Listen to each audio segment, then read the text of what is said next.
Viewers ಒಬ್ಬರು ನನಗೆ comment ಮಾಡಿದರು 34 ಸೆದೆ ಸುತ್ತಳತೆಯ ಬ್ಲೌಸ್ ಕಟ್ಟಿಂಗ್ ಬಗ್ಗೆ ಅವರು ಕ್ವಶನ್ ಕೇಳಿದರು. ಅವ್ರಿಗೆ ನಾನು ಕಮೆಂಟ್ಸಲ್ಲಿ ಉತ್ತರನೂ ಕೊಟ್ಟಿದ್ದೀನಿ. ಹಾಗೆ ನಂದು ಇವತ್ತಿಲ್ಲಿ 34 ಸೈಜಿನ ಬ್ಲೌಸ್ ಕಟ್ಟಿಂಗ್ ಇರೋದರಿಂದನೂ ಅದನ್ನು ಮತ್ತೆ ನಾನು ರೆಕಾರ್ಡ್ ಮಾಡಿ ತೋರಿಸ್ತಾ ಇದ್ದೀನಿ. ಅವರಿಗೇನಾದರೂ ಗೊತ್ತಾಗಿಲ್ಲ ಅಂದರೆ ಈ ವಿಡಿಯೋ ನೋಡಿ ನೀವು ಸರಿಯಾಗಿ ತಿಳ್ಕೊಳ್ಬೋದು.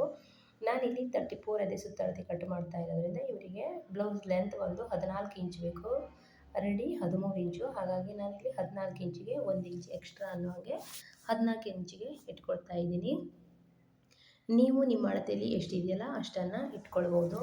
ಆನಂತರ ನೆಕ್ ಇವರಿಗೆ 2 ಇಂಚನ್ನು ತೆಗೆದುಕೊಳ್ತಾ ಇದ್ದೀನಿ. ಹಾಗೆ ಶೋಲ್ಡರು 3 ಇಂಚು, ಟೋಟಲ್ 5 ಇಂಚನ್ನು ತೆಗೆದುಕೊಳ್ತಾ ಇದ್ದೀನಿ. ನೆಕ್ 2 ಇಂಚು, ಶೋಲ್ಡರ್ 3 ಇಂಚು, ಟೋಟಲ್ 5 ಇಂಚನ್ನು ತೆಗೆದುಕೊಳ್ತಾ ಇದ್ದೀನಿ. ಆನಂತರ ಇವ್ರದ್ದು 34 ಅಂದರೆ ಅದನ್ನು ಡಿವೈಡೆಡ್ ಮಾಡಿದಾಗ 8.5 ಬರುತ್ತೆ. ಡಿವೈಡೆಡ್ 4 ಮಾಡಿದಾಗ 4ನೇ ಭಾಗ 8.5 ಆದ್ದರಿಂದ ಈಗ ಇವರಿಗೆ ನಾನಿಲ್ಲಿ 8.5 ಇಟ್ಕೊಳ್ತಾ ಇದ್ದೀನಿ. ಇಲ್ಲಿಗೆ ನಾನು ಮೊದಲಿಗೆ ಕಟ್ ಮಾಡ್ತಾ ಇರೋದು ಬ್ಯಾಕ್ ಪಾರ್ಟಲ್ಲಿ ಮೊದಲಿಗೆ ಇವರಿಗೆ ಆರ್ಮೋಲ್ ಡೌನಿಂಗನ್ನು ತೆಗೆದುಕೊಳ್ತಾ ಇದ್ದೀನಿ. ನಾನಿಲ್ಲಿ ಇವ್ರದ್ದು ಆರ್ಮೋಲ್ ಡೌನಿಂಗ್ ಬಂದು ನಾನು ಮೊದಲಿಗೆ 5.4 ತಗೊಂಡು ಚೆಕ್ ಮಾಡಿದೆ. ಇವರಿಗೆ ಫೈನಲ್ 5.5 ಅಂದರೆ 5.5 ಬೇಕಾಗುತ್ತೆ. ನಾನಿಲ್ಲಿ ಮೊದಲಿಗೆ ಸ್ವಲ್ಪ ಕಡಿಮೆ ಇಟ್ಟಿದ್ದೆ, ಆನಂತರ ಚೆಕ್ ಮಾಡಿ ಇನ್ನೊಂದು ಸ್ವಲ್ಪ ಹೆಚ್ಚು ಮಾಡಿಕೊಂಡೆ. ಅದನ್ನು ಸಹ ವಿಡಿಯೋದಲ್ಲಿ ತೋರಿಸಿದ್ದೀನಿ. ಇವರಿಗೆ ಚೆಸ್ಟ್ ಬಂದು 8.5 ಅಂದರೆ 34ನೇ ಭಾಗ ಮಾಡಿದಾಗ 8.5 ಬರುತ್ತೆ. ಹಿಂಬದಿಗೆ ಅಷ್ಟೇ ಇಟ್ಕೊಳ್ಬೇಕು.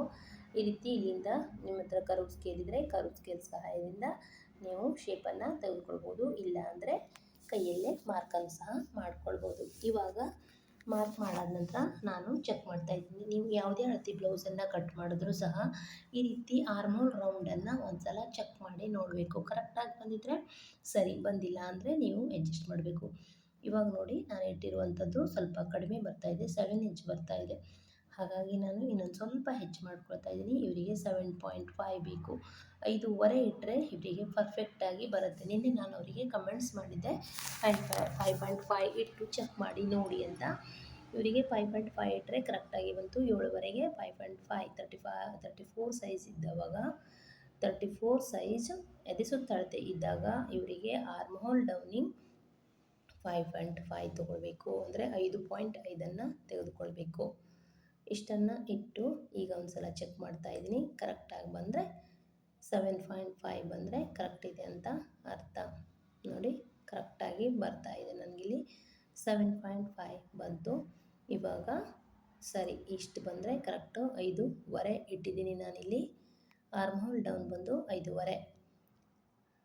ಇನ್ನೊಮ್ಮೆ ಸಹ ಚೆಕ್ ಮಾಡಿ ನೋಡ್ತಾ ಇದ್ದೀನಿ. ಒಮ್ಮೆ ಅಲ್ಲ, ತಿರ್ಗಾ ಒಂದೆರಡು ಬಾರಿ ಆದರೂ ಚೆಕ್ ಮಾಡಿ. ಕರೆಕ್ಟಾಗಿ ಬಂದರೆ ಸರಿ. ಇದು ಆರ್ಮ್ಹೋಲು ಟೈಟ್ ಅಂತ ಅನಿಸೋದಿಲ್ಲ, ಶೋಲ್ಡರ್ ಡ್ರಾಪು ಸಹ ಆಗೋದಿಲ್ಲ. ಆನಂತರ ಇವ್ರದ್ದು ವೇಸ್ಟ್ ಲೆಂತ್ ಬಂದು 27 ಇದೆ. ಅದನ್ನು ಡಿವೈಡೆಡ್ 4 ಮಾಡಿ ಅದಕ್ಕೆ 1 ಇಂಚ್ ಎಕ್ಸ್ಟ್ರಾನ ಇಡ್ತಾ ಇದ್ದೀನಿ. 1 ಇಂಚ್ ಎಕ್ಸ್ಟ್ರಾ ಸೇರಿಸಿದ್ರೆ 7.5 ಆಯಿತು ಇವರಿಗೆ. ಹಾಗಾಗಿ ಕೆಳಗಡೆ 7.5 ಎಕ್ಸ್ಟ್ರಾ 2 ಇಂಚು, ಸ್ವಲ್ಪ ಕ್ಯಾಮರಾದಲ್ಲಿ ಕಾಣಿಸ್ತಾ ಇಲ್ಲ, ಇಟ್ಟು ಇದನ್ನು ಜಾಯಿಂಟ್ ಮಾಡ್ಕೊಳ್ತಾ ಇದ್ದೀನಿ ಅಷ್ಟೇ. ಸಿಂಪಲಾಗಿ ಈ ರೀತಿ ಟಚ್ ಮಾಡಿಕೊಂಡ್ರೆ ಆಯಿತು.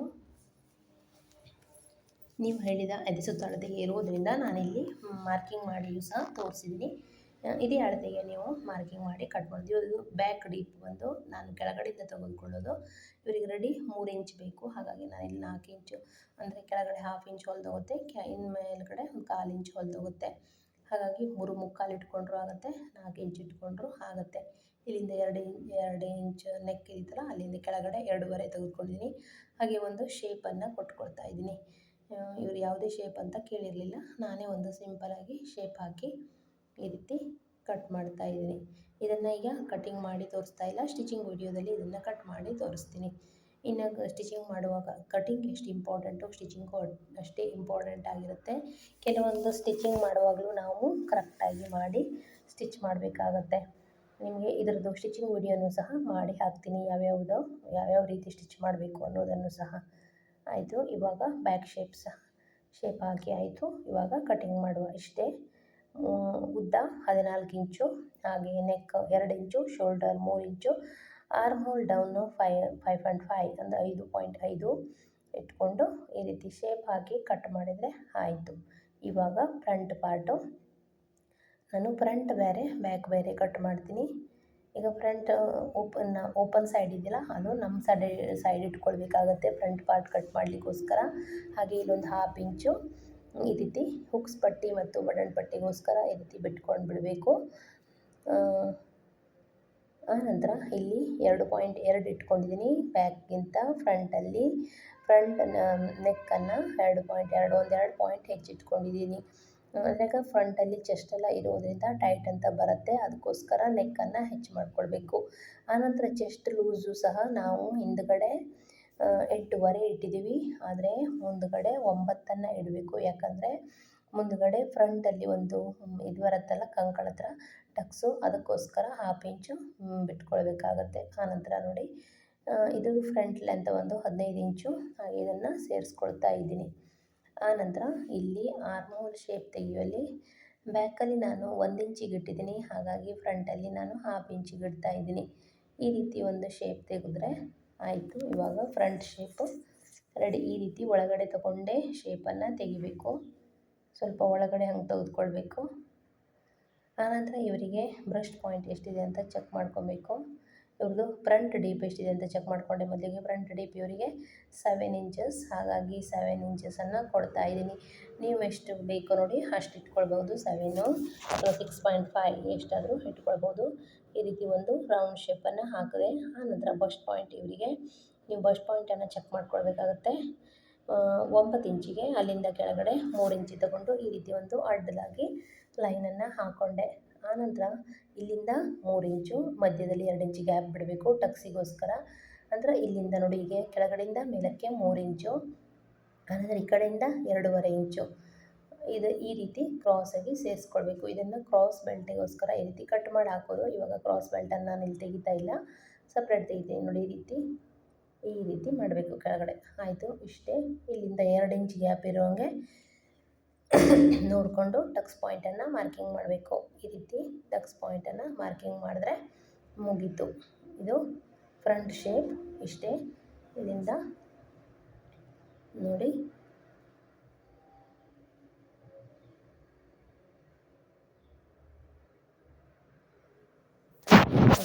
ಫ್ರಂಟ್ ಶೇಪನ್ನು ಕಟಿಂಗ್ ಮಾಡು. ಮೊದಲಿಗೆ ಫ್ರಂಟ್ ಲೆಂತ್ ಬಂದು 14 ಇಂಚು ಉದ್ದ. ಆನಂತರ ಇಲ್ಲಿ 9 ಇಂಚು ಇಡಬೇಕು. ಆನಂತರ ಆರ್ಮೋಲ್ ಡೌನ್ 5.5 ಇಡಬೇಕು. ಇಲ್ಲಿಂದ ಒಳಗಡೆ ಶೇಪ್ ಮಾಡಿ ಕಟ್ ಮಾಡಬೇಕು. ಹಾಗೆ 7 ಇಂಚಸ್ ಇದಕ್ಕೆ ಇಡಬೇಕು. ಆ ಕಡೆ 3 ಇಂಚು, ಈ ಕಡೆ 2.5 ಇಂಚು, ಈ ಕಡೆ ಇಲ್ಲಿಂದ ಈ ಶೇಪಲ್ಲಿ ಒಂದು ಮಾರ್ಕ್ ಮಾಡಿದರೆ ಆಯಿತು. ಇಷ್ಟೇ ಸಿಂಪಲ್ಲು. ಈ ರೀತಿ ಕಟ್ ಮಾಡಿ ತೆಗೆದ್ರೆ ಇವಾಗ 34 ಸೈಜ್ನ ಫ್ರಂಟ್ ಬ್ಲೌಸು ಸಹ ರೆಡಿ ಆಯಿತು. ಫ್ರಂಟ್ ನೆಕ್ಕು ಸಹ ಇದು ಲೈನಿಂಗ್ ಬ್ಲೌಸ್ ಕಟ್ ಮಾಡಿದ್ದೀನಿ. ಇದನ್ನೇ ಮೇನ್ ಫ್ಯಾಬ್ರಿಕ್ ಮೇಲೆ ಇಟ್ಟು ಕಟ್ ಮಾಡಿದರೆ ಆಯಿತು. ಮತ್ತು ನಾನು ಮೇನ್ ಫ್ಯಾಬ್ರಿಕ್ ಮೇಲೆ ಇಟ್ಟು ಕಟ್ ಮಾಡುವಂಥದ್ದು ತೋರಿಸಿಲ್ಲ, ಜಸ್ಟ್ ಇದಷ್ಟೇ ತೋರಿಸಿದ್ದೀನಿ. ಇನ್ನು ನಿಮಗೆ ಯಾವ ಅಳತೆದು ಬ್ಲೌಸ್ ಆದರೂ ಕಟ್ಟಿಂಗ್ ಬೇಕು ಅನ್ನೋಂಗಿದ್ರೆ ಕಮೆಂಟ್ಸ್ ಮಾಡಿ. ನೀವು ಕಮೆಂಟ್ಸ್ ಮಾಡುವಾಗ ನಿಮ್ಮದು ಬ್ಲೌಸ್ನ ಚೆಸ್ಟ್ ಎಷ್ಟಿದೆ ಅನ್ನೋದು, ಆಮೇಲೆ ಆರ್ಮ್ ರೌಂಡು, ಆಮೇಲೆ ಸ್ಲೀವ್ಸ್ ಡೌನಿಂಗು ಇವೆಲ್ಲವೂ ಮ್ಯಾಟ್ರ್ ಆಗುತ್ತೆ. ಆರ್ಮ್ ರೌಂಡ್ ಅಂತೂ ಕಂಪಲ್ಸರಿ ಮೆನ್ಷನ್ ಮಾಡಬೇಕು, ನಮಗೆ ಗೊತ್ತಾಗುತ್ತೆ ಎಷ್ಟು ಲೂಸ್ ತೆಗೆದುಕೊಳ್ಬೇಕು ಅಂತ. ಆನಂತರ ಈಗ ನಾನು ಸ್ಲೀವ್ಸ್ ಕಟ್ ಮಾಡೋಕ್ಕಿಂತ ಮೊದಲು ಕ್ರಾಸ್ ಬೆಲ್ಟನ್ನು ಕಟ್ ಮಾಡ್ತಾ ಇದ್ದೀನಿ. ನೀವು ಆರ್ಮ್ ರೌಂಡು ಮತ್ತು ಚೆಸ್ಟ್ ಕೊಟ್ಟರಾದರೂ ನಾವು ಬ್ಲೌಸ್ ಕಟ್ಟಿಂಗನ್ನು ಹೇಳ್ಬೋದು. ನೀವು ಕಮೆಂಟ್ಸಲ್ಲಿ ಮೆನ್ಷನ್ ಮಾಡಿದ್ರೆ ನಾನು ಅದೇ ಅಳತೆಗೆ ತಕ್ಕಂಗೆ ನಿಮ್ಮದೇ ಪೇಪರ್ ಕಟ್ಟಿಂಗ್ ಅಥವಾ ಬಟ್ಟೆ ಕಟ್ಟಿಂಗ್ ಮಾಡಿ ತೋರಿಸ್ತೀನಿ. ಈ ಕಡೆ ಆ ಕಡೆ 4 ಇಂಚು, ಈ ಕಡೆ 3.5 ಇಂಚು, ಮಧ್ಯದಲ್ಲಿ 3.5 ಇಂಚ್ ತೊಗೊಂಡು ಒಂದು ಶೇಪ್ ಹಾಕ್ಕೊಂಡ್ರೆ ಮುಗೀತು ಕ್ರಾಸ್ ಬೆಲ್ಟ್ ಕಟ್ಟಿಂಗು. ಇದು ಎಷ್ಟು ಕ್ರಾಸ್ ಬೆಲ್ಟ್ ಬೇಕು ಅಂತ ನಾನು ಬ್ಲೌಸಲ್ಲಿ ಚೆಕ್ ಮಾಡ್ಕೊಳ್ತಾ ಇದ್ದೀನಿ. ಇವರಿಗೆ 10.5 ಬೇಕಿತ್ತು ಕ್ರಾಸ್ ಬೆಲ್ಟು, ಹಾಗಾಗಿ ಇಷ್ಟನ್ನು ಒಂದು ಶೇಪ್ ಹಾಕಿ ಜಸ್ಟ್ 4 ಹಾಗೆ 3.5 ಅಷ್ಟು ಇಟ್ಕೊಂಡು ಒಂದು ಶೇಪ್ ಹಾಕಿ ತೆಗೆದ್ರೆ ಆಯಿತು. ಸಿಂಪಲ್ಲು ಕ್ರಾಸ್ ಬೆಲ್ಟ್ ಕಟ್ಟಿಂಗ್ ಮಾಡೋದು ಆಯಿತು. ಇಷ್ಟೇ. ಇವಾಗ ಸ್ಲೀವ್ಸ್ ಕಟ್ಟಿಂಗನ್ನು ಮಾಡೋಣ. ಮೊದಲಿಗೆ ನೋಡಿ 4 ಫೋಲ್ಡಾಗಿ ಮಡಿಸ್ಕೊಳ್ಬೇಕಾಗತ್ತೆ. ಈ ರೀತಿ 4 ಫೋಲ್ಡ್ ಹಾಕ್ಕೊಂಡು ಕರೆಕ್ಟ್ ಮಾಡ್ಕೊಳ್ಬೇಕು. ಆನಂತರ ಕೆಳಗಡೆ ಕರೆಕ್ಟ್ ಇಲ್ಲ ಅಂದರೆ ಕಟ್ ಮಾಡಿ ತೆಗೆದುಕೊಳ್ಬೇಕಾಗತ್ತೆ. ಐರನ್ ಮಾಡ್ಕೊಳ್ಬೇಕು ಬಟ್ಟೆನ. ಮೊದಲಿಗೆ ಇದರಿಂದ 1/2 ಇಂಚು ನಾನು ಕರೆಕ್ಟ್ ಇಲ್ಲ ಅಂತ ತೆಗೆದು ಹಾಕ್ತಾ ಇದ್ದೀನಿ. ವ್ಯೂವರ್ಸ್ ಕೇಳಿರುವಷ್ಟೇ ಬ್ಲೌಸ್ ಲೆಂತು ಸಹ ಅಷ್ಟೇ ಇರೋದ್ರಿಂದ ಸ್ಲೀವ್ಸ್ ಲೆಂತು ಅದಕ್ಕಾಗಿ ಈ ವಿಡಿಯೋನ ತೋರಿಸ್ತಾ ಇದ್ದೀನಿ. ಇವ್ರಿಗೆ ರೆಡಿ 9 ಇಂಚ್ ಬೇಕಿತ್ತು, ಹಾಗಾಗಿ ನಾನು 10 ಇಂಚಿಗೆ ಇಟ್ಕೊಂಡಿದ್ದೀನಿ. ಈ ಕಡೆ 10 ಇಂಚ್ ಇಟ್ಕೊಂಡ್ರಿಂದ ಹಾಫ್ ಇಂಚು ಮೇಲ್ಗಡೆ, ಹಾಫ್ ಇಂಚು ಕೆಳಗಡೆ ಸ್ಟಿಚಾಗಿ ಹೋಗುತ್ತೆ. ಆನಂತರ ಇವರಿಗೆ ಸ್ಲೀವ್ಸ್ ಡೌನಿಂಗ್ ಬಂದು 3/4 ಇಂಚನ್ನು ತೆಗೆದುಕೊಂಡಿದ್ದೀನಿ, 3.2 ತೆಗೆದುಕೊಂಡಿದ್ದೀನಿ. ಆನಂತರ ನೋಡಿ, ಇಲ್ಲಿಂದ ಇವರಿಗೆ 7.5 ಬೇಕು ಆರ್ಮೋಲ್ ರೌಂಡು. 7.5ಗೆ ಒಂದು ಮಾರ್ಕಿಂಗನ್ನು ಮಾಡ್ಕೊಳ್ತಾ ಇದ್ದೀನಿ. ಇಲ್ಲಿಂದ 6.5 ಆಗುತ್ತೆ, ಹಾಗೆ 2 ಇಂಚಸ್ ಎಕ್ಸ್ಟ್ರಾ. ಆನಂತರ ಇವರಿಗೆ ಸ್ಲೀವ್ಸ್ ಫಿಟ್ಟಿಂಗ್ ಬಂದು 5 ಇಂಚಿಗೆ ಬೇಕು. ಆನಂತರ ಎಕ್ಸ್ಟ್ರಾ 2 ಇಂಚು ಇಲ್ಲಿಂದ ಇಲ್ಲಿಗೆ ಸೇರಿಸ್ಕೊಳ್ಳುವ ಮೊದಲಿಗೆ, ಆನಂತರ ಇಲ್ಲಿಂದನೂ ಸೇರಿಸ್ಕೊಳ್ಳುವ. ಆನಂತರ ಇವಾಗ ಸ್ಲೀವ್ಸ್ ಕಟ್ಟಿಂಗನ್ನು ಮಾಡುವ. ಇವಾಗ ನಾವು ಸ್ಲೀವ್ಸ್ ಕಟ್ಟಿಂಗ್ ಮಾಡಬೇಕಾದ್ರೆ ನಿಮಗೆ ಈಸಿ ಮೆಥಡಲ್ಲಿ ಹೇಳ್ಕೊಡ್ತೀನಿ. ನಾವಾದರೆ ಒಮ್ಮೆಲೆ ಕೈಯಿಂದ ಒಗೆದ್ರೆ ಬಂದುಬಿಡುತ್ತೆ. ಅಂದರೆ ಬಿಗಿನರ್ಸ್ಗೆಲ್ಲ ಈಸಿ ಆಗಲಿ ಅಂತ ನೋಡಿ, ಈ ರೀತಿ ನಮಗೆ ಮೊದಲಿಗೆ ನಾವು ಇಲ್ಲಿ 6.5 ಅಂತ ಹೇಳಿದ್ದೀವಲ್ಲ, ಅದರಿಂದ ಅರ್ಧ ಮಾಡಿಕೊಂಡು 3/4 ಬಂತಲ್ಲ, ಅಲ್ಲಿಂದ ಒಂದು ಈ ರೀತಿ ಲೈನ್ ಹಾಕ್ಕೊಂಡೆ, ಮೇಲೆ ತನಕ ಒಂದು ಲೈನ್ ಹಾಕ್ಕೊಂಡೆ. ಆ ನಂತರ ಈ 3/4ಇಂದ ಮತ್ತೆ ಅದಕ್ಕೆ ಅರ್ಧ ಮಾಡ್ಕೊಳ್ಬೇಕು. 1.5 ಮೇಲೆ 1 ಪಾಯಿಂಟ್ ಬಂತು, ಅಂದರೆ 6 ಬಂತು, 1.6 ಬಂತು. ಅಲ್ಲಿಗೆ ಈ ಕಡೆಯಿಂದ 1.5 ಇಂಚ್ ಇಲ್ಲಿಂದ, ಅಂದರೆ ಈ ಪಾಯಿಂಟಿಂದ ಈ ಪಾಯಿಂಟಿಗೆ ಸೇರಿಸ್ಬೇಕು. ನಾನು ಇಲ್ಲಿ ಆರ್ಮೋಲ್ ಸ್ಕೇಲ್ ಇಟ್ಟು ನಿಮಗೆ ತುಂಬ ಈಸಿಯಾಗಿ ಸ್ಲೀವ್ಸ್ ಕಟ್ಟಿಂಗನ್ನು ತೋರಿಸ್ತಾ ಇದ್ದೀನಿ ನೋಡಿ. ಆನಂತರ ಇಲ್ಲಿಂದ ಆರ್ಮೋಲ್ ಸ್ಕೇಲ್ ಉಲ್ಟಾ ಇಟ್ಕೊಂಡು ಇವಾಗ ಈ ಕಡೆ ಟಚ್ ಮಾಡ್ತಾ ಇದ್ದೀನಿ ನೋಡಿ, ಇಷ್ಟು. ಇವಾಗ ಇದು ಫ್ರಂಟ್ ಶೇಪ್ ರೆಡಿ ಆಯಿತು. ಆನಂತರ ಬ್ಯಾಕ್ ಶೇಪಿಗೆ ಅದಕ್ಕೆ ಇಲ್ಲಿಂದ ಒಂದು ಪಾಯಿಂಟ್ ಅರ್ಧ ಇಂಚಾಗುವಷ್ಟು ಮೇಲೆ ತಗೊಂಡು ಈಗ ಆ ಪಾಯಿಂಟಿಗೆ ಇಲ್ಲಿಂದ ಇದಕ್ಕೆ ಸೇರಿಸಬೇಕು. ಇದು ಬ್ಯಾಕ್ ಶೇಪನ್ನು ತೆಗಿತಾ ಇದ್ದೀನಿ ಇವಾಗ ನೋಡಿ. ತುಂಬ ಈಸಿಯಾಗಿ ಯಾವ ರೀತಿ ಆರ್ಮೋಲ್ ಶೇಪನ್ನು ಹಾಕೋದು, ಸ್ಲೀವ್ ಶೇಪನ್ನು ಅನ್ನೋದನ್ನು ತೋರಿಸ್ತಾ ಇದ್ದೀನಿ. ಬಿಗಿನರ್ಸ್ ಸಹ ಈಸಿಯಾಗಿ ಕಲ್ತ್ಕೊಳ್ಬೋದು ನೋಡಿ. ಈ ಕಡೆಯಿಂದ ಟಚ್ ಮಾಡಿ ತುಂಬ ಈಸಿಯಾಗಿ ಸ್ಲೀವ್ಸ್ ಕಟ್ಟಿಂಗನ್ನು, ಎಲ್ಲೂ ರಿಂಕಲ್ಸ್ ಬರದೇ ಇರೋ ಥರ ಸ್ಲೀವ್ಸ್ ಕಟ್ಟಿಂಗನ್ನು ಮಾಡ್ಬೋದು. ಬ್ಲೌಸ್ ಪರ್ಫೆಕ್ಟಾಗಿ ಬರುತ್ತೆ ನೋಡಿ. ಇಲ್ಲಿ ಹಾಫ್ ಇಂಚು ಸ್ಟಿಚಿಂಗಿಗೆ ಹೋಗುತ್ತೆ, ಮೇಲ್ಗಡೆ ಹಾಫ್ ಇಂಚು ಸ್ಟಿಚಿಂಗಿಗೆ ಹೋಗುತ್ತೆ. ರೆಡಿ ಇವರಿಗೆ 9 ಇಂಚ್ ಬರುತ್ತೆ, 4 ಫೋಲ್ಡಲ್ಲಿದೆ. ಇವಾಗ ಕಟ್ ಮಾಡಿ ತೆಗಿತಾ ಇದ್ದೀನಿ. ತುಂಬ ಈಸಿಯಾಗಿ ಬ್ಲೌಸ್ ಕಟ್ಟಿಂಗನ್ನು ತೋರಿಸಿದ್ದೀನಿ. ನಿಮ್ಗೆ ಇನ್ಯಾವುದಾದ್ರೂ ಅಳತೆ ಬೇಕು ಅಂದರೆ ಕಮೆಂಟ್ ಮಾಡಿ, ನಿಮಗೆ ಕಟಿಂಗ್ ಮಾಡಿ ತೋರಿಸ್ತೀನಿ. ವಿಡಿಯೋ ಇಷ್ಟ ಆಗಿದರೆ ಒಂದು ಲೈಕ್ ಮಾಡಿ, ಹಾಗೆ ಫ್ರೆಂಡ್ಸ್ ಆ್ಯಂಡ್ ಫ್ಯಾಮಿಲಿಗೆ ಶೇರ್ ಮಾಡಿ. ವಿಡಿಯೋ ನೋಡಿದ್ದಕ್ಕಾಗಿ ಧನ್ಯವಾದಗಳು. Thank you friends. ನೋಡಿ, ಇವಾಗ ಫ್ರಂಟ್ ಶೇಪನ್ನು ತೆಗಿಬೇಕು ನೋಡಿ. ಈ ರೀತಿ ಐಬ್ರೋ ಶೇಪಲ್ಲಿ ಬಂದರೆ ನಾವು ಕಟಿಂಗ್ ಮಾಡಿರುವಂಥದ್ದು ಪರ್ಫೆಕ್ಟಾಗಿ ಸ್ಲೀವ್ಸ್ ಬಂದಿದೆ ಅಂತ ಅರ್ಥ. ನಾನಿಲ್ಲಿ ಮೇನ್ ಫ್ಯಾಬ್ರಿಕ್ ಮೇಲೆ ಇಟ್ಟು ಕಟ್ ಮಾಡಿಲ್ಲ, ಇದನ್ನೇ ನೀವು ಮೇನ್ ಫ್ಯಾಬ್ರಿಕ್ ಮೇಲೆ ಇಟ್ಟು ಕಟ್ ಮಾಡಿದರೆ ಮುಗೀತು ನೋಡಿ. ಈ ರೀತಿ ಕರೆಕ್ಟಾಗಿ ಬಂದಿದೆ. ಇಷ್ಟೇ. ಫ್ರಂಟಿಗೆ ಒಂದು ನಾಚ್ ಹಾಕ್ಕೊಳ್ತೀನಿ, ಫ್ರಂಟ್ ಶೇಪ್ ಅಂತ ಗೊತ್ತಾಗಲಿ ಅನ್ನೋಗೋಸ್ಕರ ನೋಡಿ. ಇಷ್ಟು ಮಾಡಿದ್ರೆ ಮುಗೀತು ಸ್ಲೀವ್ಸ್ ಕಟ್ಟಿಂಗು. ತುಂಬ ಈಸಿಯಾಗಿ ಬ್ಲೌಸನ್ನು ಕಟಿಂಗ್ ಮಾಡ್ಬೋದು ನೋಡಿ. ಇದು ಕ್ರಾಸ್ ಬೆಲ್ಟ್, ಹಾಗೆ ಇದು ಫ್ರಂಟ್ ಸೈಡ್, ಹಾಗೆ ಇದು ಬ್ಯಾಕ್ ಸೈಡ್ ನಾನು ಓಪನ್ ಮಾಡಿಲ್ಲ, ಕ್ಯಾನ್ವಾಸ್ ಹಾಕಿ ಓಪನ್ ಮಾಡಿ ಡಿಸೈನ್ ಮಾಡಿ ಸ್ಟಿಚ್ ಮಾಡ್ತೀನಿ. ಸ್ಟಿಚಿಂಗ್ ವಿಡಿಯೋನೂ ಹಾಕ್ತೀನಿ. Thank you.